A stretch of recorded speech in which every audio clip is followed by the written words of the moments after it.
Hey guys, happy Friday. I'm totally out of breath from walking up 14 steps of stairs or whatever. I need to stop smoking. Anyway, I found even more information on familiars. I don't know if anybody's getting sick of it, but I think it's really interesting. So this one's called Riding the Beast, and this is about the primal energy within each witch that we basically harness and we actually use to work our magic and travel to other realms, other worlds. I'm really out of breath. I need to stop smoking, but I don't care. I love it. So all right, Riding the Beast. So it's really interesting. It sounds fun to an extent. So if you guys kind of understand what I mean. So the first thing that we need to understand about the beast is that this power exists in us, in everyone. Whether an animal, familiar, approaches you or not, it is important to always remember that one still has an inner human beast. All of us, the beast within. Unleash the beast. Monster, you guys are great. There you go. Maybe that'll help. Doubt it. Probably give you panic attacks. Okay, so I don't know where I went. Oh, there I am. Now, when we seek to stir the shadows and awaken primal forces from their depths, as we do in witchcraft, we stir the beast. For most witches, the inner beast will appear as different species of animal. So we all have something different within us.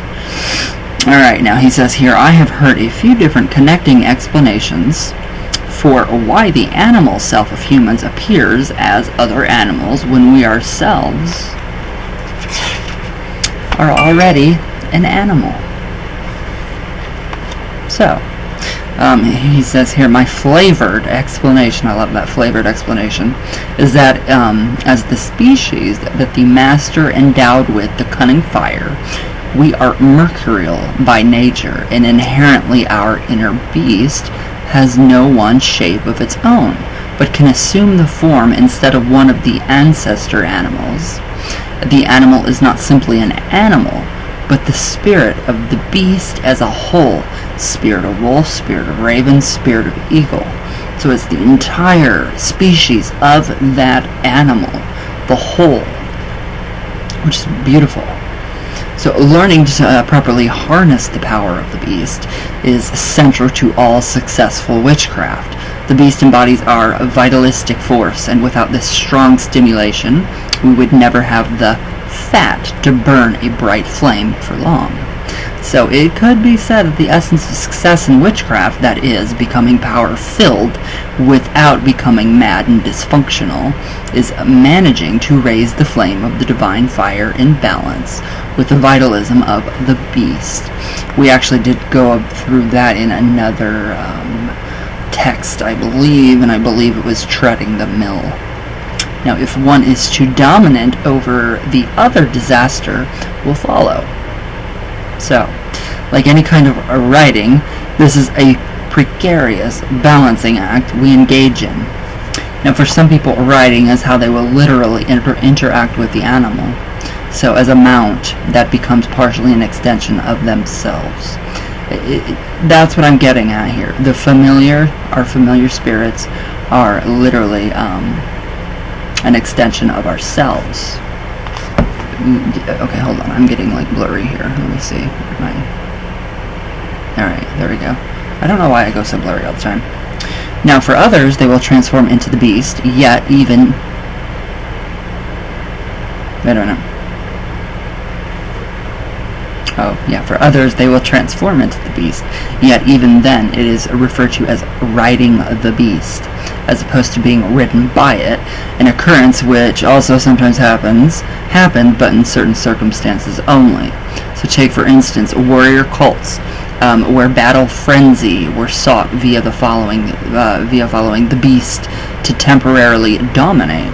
So usually, however, one seeks to utilize the raw energy of the animal without being utilized by it. So basically, harness it, get in touch with it, and don't let it overpower you. Don't let it possess you. Literally, yeah, that aspect of ourselves can come out and override our, normal everyday consciousness, but I mean, just don't let it, don't let that happen. But I don't mean possession as in, total control of, our bodies and stuff. So usually, however, one seeks to utilize, I already said that. Now, all beast-style species provide both blessings and challenges, with some, such as a wolf, providing very well-known challenges. Werewolves, for this reason, were known to come in both benevolent and evil forms. Now, by tapping this energy, you are awakening a primal energy in the self that, like all primal powers, is morally gray in nature. So yeah, it's neutral. There's nothing, good or bad about it. It's totally, completely neutral. It's all up to what we use with it, how we use it, what we direct it, everything. Now, it is up to how this power is channeled, whatever it becomes a useful force in one person's life, or a dominant and destructive one. So, I mean, you can use it for the good, or you can use it for destructive purposes. Traditional craft doesn't matter. Neutral. Now, the relationship of the fetch animal form is normally a little different to that experience in the case of were creatures. The werewolf, or in some cases the werefox or dog, often found in the Miseri, will experience transformation into this animal and usually no other. Though, like everything in the path of the other world, there are no exceptions to this rule. So, the blending of that human being with the nature of that animal is very intimate and potent, and it is not so much the familiar spirit that is the beast, but the witches themselves. So we're bringing out our beast, the inner beast in us, to actually, go about and do stuff. So this is, again, another form of, a familiar, where'd I go? I don't know where I went. Okay, so often the were creature will turn periodically to carry out their otherworldly work. This gives the individual access to a great deal of primal force that can be usually developed in sorcery that touches on very physical manifest matters like lust, primal life functions like birth and death, luck with money, or locating lost objects. So, but the challenge for such a person is always to make sure that the fire of self-awareness is kept high enough to balance the animal power. That's really much harmonizing everything in your body, harmonizing yourself on spiritual levels too. So we have talked about the dangers of too much fire in relation to vital force, but we have not yet talked about the dangers of excess vital powers. Now, excesses in these days, or in these areas, tend to lead to antisocial levels of lust and aggression, untempered by softer feelings of self-control, objectivity or rationality, self-interest, untempered by conscience or recognition of the fact that people are beings, not objects. Dominance, seeking behavior that is not tempered by proper respect for others, and a very immoral type of animal cunning, and most of all by a pervasive state of unconsciousness about oneself and one's own motives. That would explain a lot in a lot of different kinds of cases, but so it is sad to say that witches of this sort are not uncommon, almost as common as the cracked vessel type when it comes to high magic practitioners. So this is one of the dangers we court in stirring the shadows and making use of this their primal vitalism. Alas, without strongly cultivating these powers, there is no way to safely encounter the fire. So, as with riding any unruly creature, we must rely on our sense of balance and human finesse. That's a little scary. I mean, that is a little scary. So we must remember that as humans, we are the artist and the artisan species, capable of great subtlety and skill, and it is this we must rely on when riding the beast, not brute force, so just gentle. Many animals have more brute strength or fierceness than us, but no species is more subtle, more intelligent or cunning than man. I kind of disagree with that. I do, kinda. Now, the moment that we exercise brute force, rather than skill on anything, we are, as the term suggests, already being ridden by the beast rather than riding it, and have lost before we even began. So that's a little scary. That's a little scary to, just completely be taken over by this, primal energy inside of us. I mean, I wouldn't want that. I mean, I see it happen a lot. I see that. I mean, that's a very psychological thing too. You see it everywhere, in everything. So it's just, it's here. It's something that we deal with. So go at it with, just kind, gentle energy. Try to, not go, insane. Arousing this internal fire, just like we were arousing the internal fire with treading the mill. So that's something that we have to cultivate, and that's why we do the circle cross method, from above, or Ata, Malkuth, Vigbura, Vigdura, Leolam, Amen. So yeah, the circle cross, but that is also the lesser banishing ritual of the pentagram, which harmonizes the energy in our bodies. But when we also do the LBRP, the lesser banishing ritual of the pentagram, or the witch's pentagram, banishing ritual of the pentagram, we create the compass as well. So that's another way to kind of create a compass. I don't do that to create a compass. I do the traditional way with the staying and everything, so it's interesting stuff. Some very interesting stuff.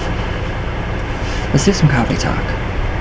Alright, so, yeah. Did you guys like my video yesterday? I was just outside weeding.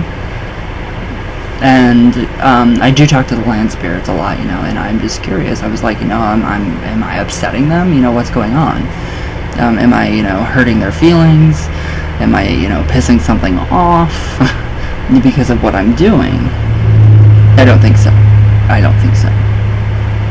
But it was really nice. It was just really nice. I liked, I just love that little spot. I love that little spot on my land. Don't know why. I think today I might take you guys to where Mr. Apple actually shot himself in the front yard. That area always grows so well. The area, it just, it grows. It can be a drought, and it will be greener than green. So it's very, it's a little creepy.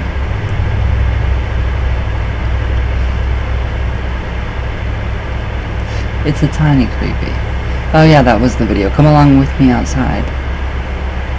I just love that stone structure right there. It's beautiful. I thought it was gorgeous.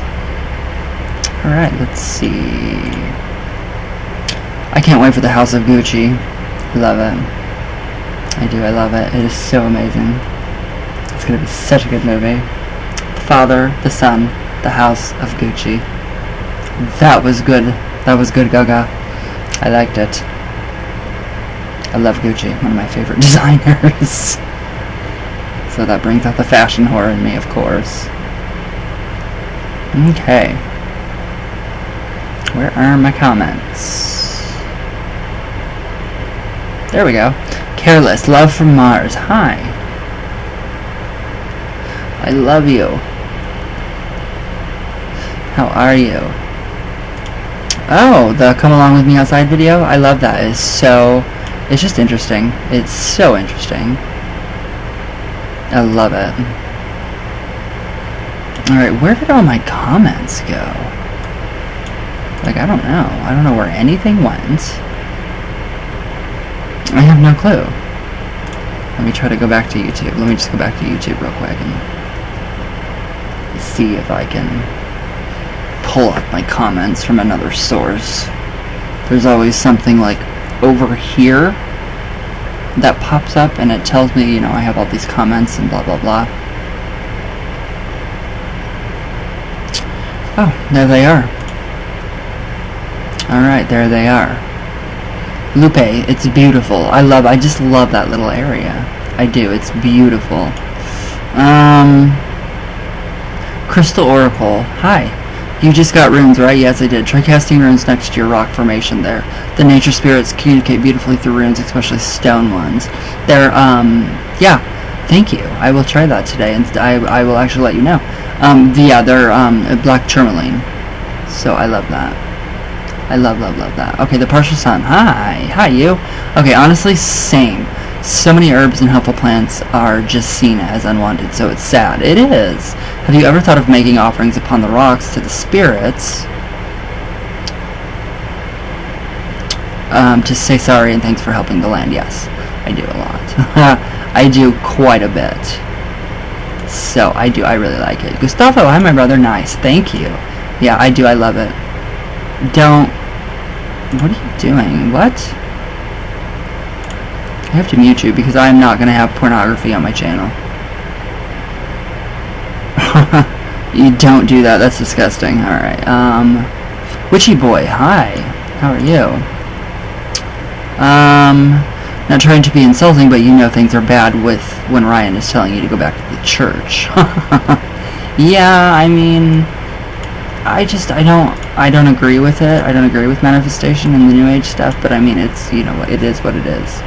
So, I mean, if it's helping some people truly, then that's good. I'm very happy for that.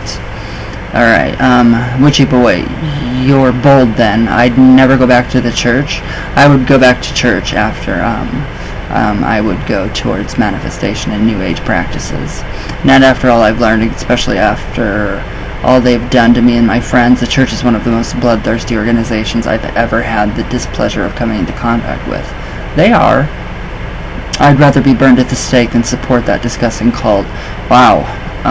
Even to this day, even to this very day, all the way into 2021, people are being hurt or murdered by both the Christian church and the Catholic churches. It's disgusting, and I wish it would just stop. I do too. I don't have any. I do wish it would stop. They do need to, yeah. It's ridiculous. It really is. So, alright, Diane Hannon. Hello. Hi, you. Wow, this is so cool. Learning the history of your home and your family is so fun, and sometimes it can be so scandalous, too. Isn't it crazy? It made it, the paper back then in 1899 made it sound like it was a freaking, like the Texas Chainsaw Massacre. Like the blood, the blood, whatever. However they, you know, worded it was weird. Okay, who else? Daria Monica, hi my sis, I love you. Diane Hannon, hello, hello, hello. My Jesper, hi, how are you? Marceline commented, lazy people are lazy, dear. I know. Oh, I know. I know it. Alright. Partial Sun, oh my goodness, I keep missing your readings. Oh, I'm sorry. Crystal Oracle commented, what deck do you use? Love your vibe. Thank you. I use the Rider-Waite. I've had it for 29 years this year. So,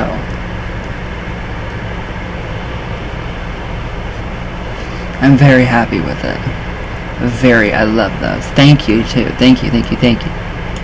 Alright. By Cat and Crow. Hi, how are you? Ryan Dupuy. Hello. Miss Miranda. Hi, that's not how you spell my name. Hi Ryan, new sub here. Further hug runes are amazing, especially paired with tarot readings. Just found your channel and I really love your content. Thank you. That's so sweet. That really is sweet. Diane Hannon, I love you so much. Gustavo, hi my brother. Sky Sullivan, I love you. I love you all so much. Monica, hi. Blade and Broom, hugs here for the auntie-hood. I love you so much. Adopt me as your nephew. I would be honored to have you as an aunt, my witchy aunt. Then I would have two, Auntie Hilda, Lucy Davis, which I love, and you. So, aw, thank you for the heart, Blade and Broom. I love you. You're so sweet. I love your content. I love everything that you're doing. It's amazing. I love it. Alright guys, thank you. I don't know how to get out of this, but alright, I think if I just click, there we go. So I don't want to edit. It's coming up on to 20 minutes. So I hope you guys have a good weekend. Stay safe, be healthy, all that good stuff. And yeah, I will probably be outside this weekend a lot more, and especially, focusing around that tree.